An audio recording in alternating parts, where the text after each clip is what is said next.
नमस्कार दोस्तों, बहुत बहुत स्वागत है आपका। फिर चलिए आज की बात शुरू करते हैं। और आज तो 102 सीटों के लिए मतदान हो रहा है और उम्मीद करता हूं कि आप मतदान के लिए तैयार हो गए होंगे या तैयारी कर रहे होंगे। तो जाइए, पहले मतदान करके आइए। जो लोग जिनके इलाके में आज वोटिंग हो रही है, और मतदान करके आने के बाद फिर जलपान कीजिए। मतदान करिए सुबह सुबह ठंडे ठंडे और वोट करके आइए। जिसको अपना वोट बर्बाद मत करिए। जिसको वोट देना हो, आपको जो पसंद हो, जो कैंडिडेट पसंद हो, जो पार्टी पसंद हो, जो लगता है कि आपके इलाके के लिए, आपके लिए काम कर सकता है, उसके लिए उसको आप वोट जरूर दें।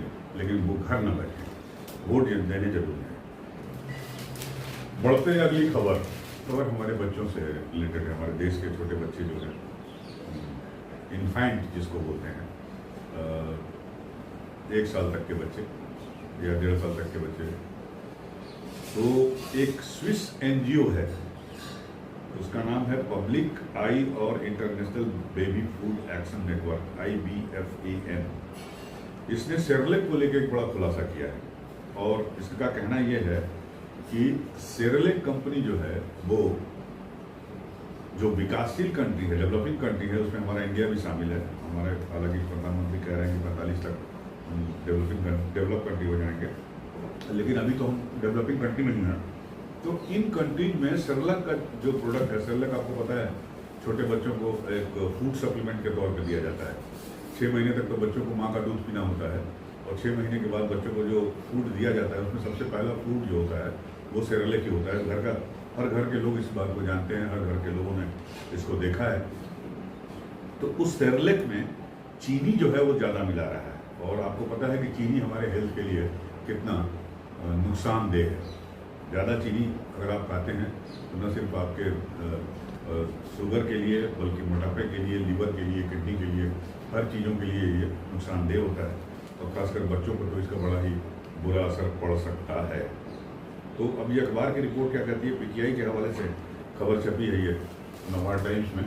ये खबर मैं आपको दिखा रहा हूँ, पढ़ के सुना भी दे रहा हूँ, बता भी दे रहा हूँ कि स्विस एनजीओ पब्लिक आई और इंटरनेशनल IBFAN ने बेबी फूड प्रोडक्ट्स को लेकर एक बड़ा खुलासा किया है। इसकी रिपोर्ट के मुताबिक FMCG कंपनी नेस्ले विकासशील देशों में बिकने वाले बच्चों के दूध और सेरेलेक जैसे फूड प्रोडक्ट्स में एक्स्ट्रा चीनी मिला रही है।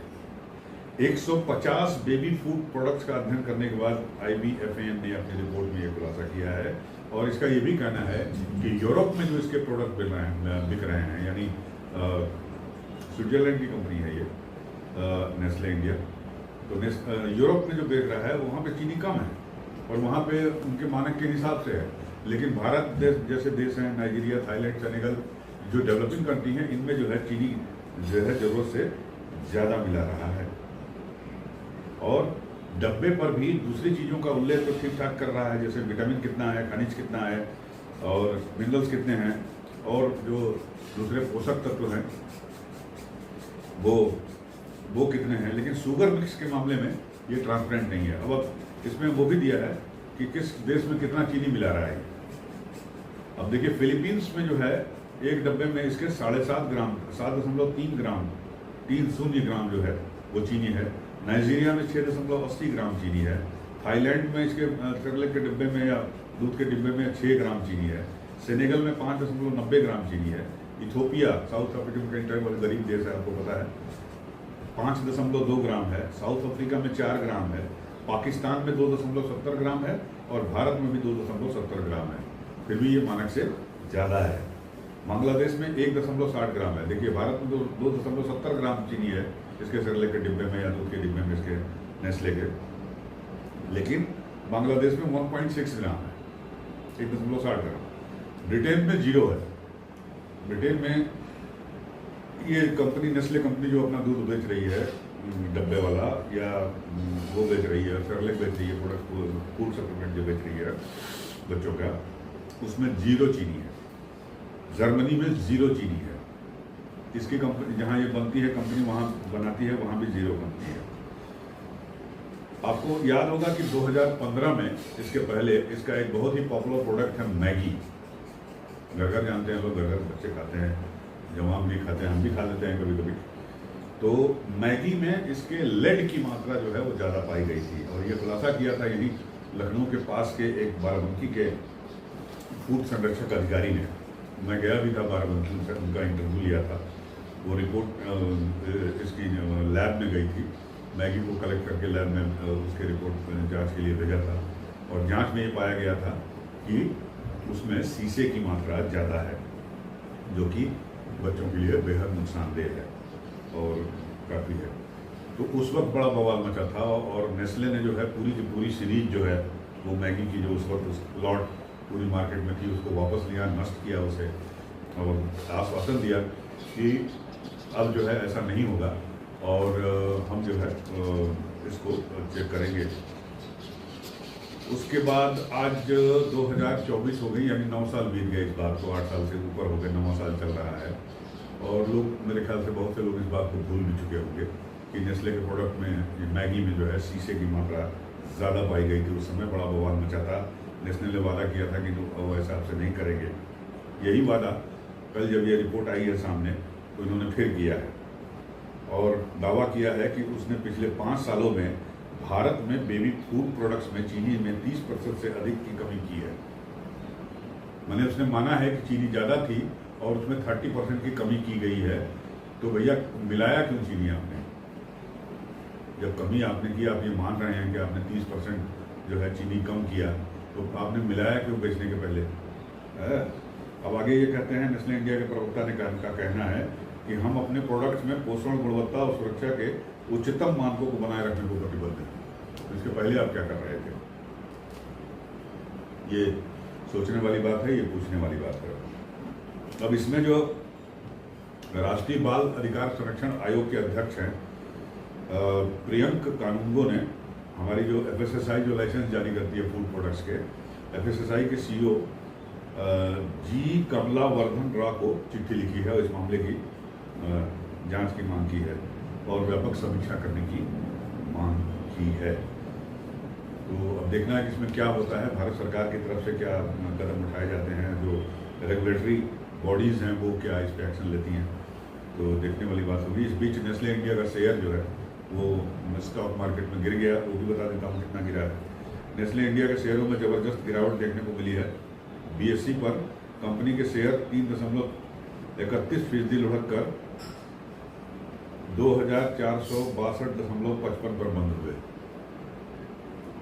3.31% लुढ़क कर 3.31% में 2462 रुपये इनका शेयर का दाम है। इंट्राडे ट्रेड के दौरान इसके शेयर 2410 रुपये 60 पैसे के लो और 2542 रुपया 65 पैसे के हाई लेवल तक भी पहुंच गए थे। आज पता चलेगा कि क्या होगा क्या नहीं होगा।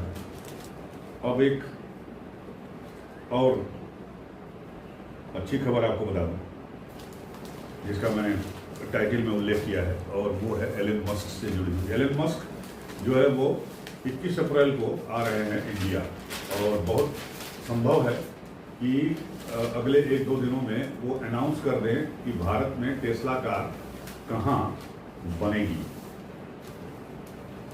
तो भारत में टेस्ला कार बनाएंगे और आपको बता दूं कि सबसे सस्ती कार बनेगी टेस्ला की। देखिए, जागरण ने ये खबर छापी है और जागरण इस तरह की खबरों में काफ़ी आगे रहता है। ये देखिए, फोटो के साथ खबर छपी है कि भारत में बनेगी टेस्ला की सबसे सस्ती कार। 21 अप्रैल की देर शाम भारत पहुंचेंगे मस्क और पहली EV factory, electronic vehicle factory, अब कहाँ लगाते हैं? गुजरात में लगाते हैं, तमिलनाडु में लगाते हैं, कर्नाटक में लगाते हैं कि गोवा में लगाते हैं, कहाँ लगाते हैं? उनकी टीम कंपनी की आके यहाँ से चली गई है। तो वो इस बात का ऐलान करेंगे कि EV जो कार बनाएगी, इलेक्ट्रिक व्हीकल बनाएगी, जो कि भारत में जो बनेगी वो सबसे सस्ती होगी इलेक्ट्रिक व्हीकल टेस्ला की। तो वो कहाँ लगाएंगे? तो इसके अलावा वो औद्योगिक सेक्टर, सोलर ऊर्जा और इलेक्ट्रिक वाहन और सैटेलाइट के जरिए इंटरनेट सेवा में भी उतरेंगे। स्टारलिंक कंपनी है उनकी, इंटरनेट आपको पता होगा। और PM मोदी से उनकी मुलाकात 22 अप्रैल को हो सकती है। और भारत पहुंचने के पहले ही स्टारलिंक को भारत में बिजनेस करने की मंजूरी भी मिल जाएगी। इसमें लिखा हुआ है अखबार में कि टेस्ला प्रमुख यानी एलन मस्क की तरफ से सारी घोषणाएं तब होगी जब भारत में आम चुनाव का दौर शुरू हो चुका होगा और प्रधानमंत्री नरेंद्र मोदी सरकार जो है 2047 तक भारत को विकसित देशों की श्रेणी में खड़ा करने की बात लगातार कहती आ रही है। एलन मस्क भारत में दुनिया की अपने सबसे सस्ती इलेक्ट्रिक कार बनाने का भी ऐलान करेंगे। इसके अलावा सैटेलाइट आधारित इंटरनेट सेवा स्टारलिंक को भी लेकर ऐलान करेंगे। एक दिन पहले हमारा जो भारतीय दूरसंचार विभाग है उसने स्टारलिंक के भारतीय संचालन संबंधी प्रस्ताव को सैद्धांतिक मंजूरी दे दी है। अब अंतिम मंजूरी जो है वो गृह मंत्रालय, वित्त मंत्रालय और संचार मंत्रालय के बीच बातचीत और विमर्श के बाद मिल जाएगी। सैटेलाइट आधारित संचार व इंटरनेट सेवा भारत में देने को लेकर मस्क ने जून 2023 में ही अपनी मंशा जताई थी। तो बड़ा लंबा खेल होगा और इंटरनेट जो है मुझे लगता है कि और सस्ता हो जाएगा, क्योंकि अभी तो आपको पता ही है कि जियो जो है वो सबसे बड़ा प्लेयर है इस समय अंबानी जी का। और एलन मस्क जब आएंगे और सैटेलाइट आधारित अपनी इंटरनेट सेवा जब वो शुरू करेंगे तो आप सोच सकते हैं कि भारत में इंटरनेट का मार्केट क्या होगा। कार को लेकर भी जो है काफ़ी हाई तौबा मचेगी मुझे लगता है कार बाजार में भी। और क्योंकि अभी हमारे यहाँ जो बड़े खिलाड़ी हैं, अगर भारत की बात करें तो टाटा सबसे बड़ा खिलाड़ी है, महिंद्रा भी आ गया है, उसके बाद सुजुकी भी इसमें आने वाली है, हुंडई ने भी अपनी मॉडल्स उतारे हैं। इसके अलावा BYD जो चाइना की बड़ी कंपनी है जो टेस्ला को दुनिया के बाज़ारों में टक्कर दे रही है, तो उसके भी कई मॉडल 6 मॉडल उसके आने वाले हैं अक्टूबर-नवंबर तक। तो देखना होगा कि एलन मस्क के आने के बाद जो है वो EV का जो बाज़ार है, खासकर कार बाज़ार, वो कितना उसमें हलचल मचती है और कितना कॉम्पिटिटिव होता है प्राइस के हिसाब से और आपके क्वालिटी के हिसाब से, सर्विस के हिसाब से। सबसे बड़ी बात है कि माइलेज के हिसाब से एलन मस्क आएंगे तो जाहिर सी बात है कि इनकी गाड़ी में ये अगर आप 300 दे रहे हैं, 400 किलोमीटर दे रहे हैं एक बार चार्ज करने पे बैटरी को, तो हो सकता है कि एलन मस्क जो है वो और कुछ करें और कुछ फीचर्स दें। तो बहुत सारी चीज़ें हैं, देखना पड़ेगा कि क्या है। अब टेस्ला के एक सलाहकार जो है भारत की नई इलेक्ट्रिक वाहन EV नीति पर गुरुवार को कल यानी एक बैठक हुई थी कल नई इलेक्ट्रिक वाहन नीति को लेकर, उसमें वो शामिल हुए थे। अधिकारी ने बताया कि नई EV मैन्युफैक्चरिंग नीति के लिए तैयार किए जाने वाले दिशा निर्देशों के लिए सुझाव मांगे जाने को लेकर ये बैठक आयोजित की गई थी। मतलब एक EV को लेकर नई गाइडलाइंस जारी होने वाली है भारत सरकार की, तो उसमें क्या क्या होता चाहिए, EV मैन्युफैक्चरिंग पॉलिसी क्या होनी चाहिए, नई पॉलिसी आने वाली है, तो उस पर उसको लेकर जो है एक मीटिंग हुई थी। उसमें टेस्ला के एक अधिकारी जो है उसमें शामिल हुए थे। टेस्ला से उसका सलाहकार द एशिया ग्रुप शामिल हुआ। बैठक में वियतनाम की EV निर्माता विनफास्ट भी मौजूद थी, वियतनाम की कंपनी है ये।